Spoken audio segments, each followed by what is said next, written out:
1750 ജനുവരി 3 തിരുവിതാംകൂർ ചരിത്രത്തിലുള്ള പ്രാധാന്യം എന്ത്? മാർത്താണ്ഡവർമ്മ തൃപ്പടിദാനം നടത്തിയ ദിവസം. നിലം പുരയിടങ്ങളുടെ കണ്ടെഴുത്ത് നടത്താൻ മാർത്താണ്ഡവർമ്മ 1739 നിയമിച്ചത് ആരെയാണ്? പള്ളിയാടി മല്ലൻ ശങ്കരൻ.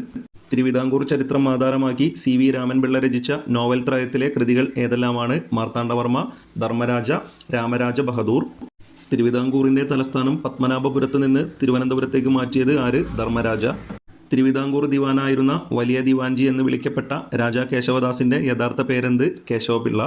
ഏതു രാജാവിൻ്റെ ഭരണകാലത്താണ് വേലുത്തമ്പിയുടെ നേതൃത്വത്തിലുള്ള ജനകീയ പ്രക്ഷോഭം നടന്നത്? ബാലരാമവർമ്മ. വേലുത്തമ്പി ദളവ ചരിത്രപ്രസിദ്ധമായ കുണ്ടറ വിളംബരം പുറപ്പെടുവിച്ചത് എന്ന്? 1809 ജനുവരി 11. കലാകാരന്മാരെ ആദരിക്കുന്നതിൽ സ്വാതി തിരുനാൾ പുലർത്തിയ അതീവ താൽപ്പര്യം മുൻനിർത്തി അദ്ദേഹം ഏതുപേരിൽ വിശേഷിപ്പിക്കപ്പെടുന്നു? ദക്ഷിണ ഭോജൻ.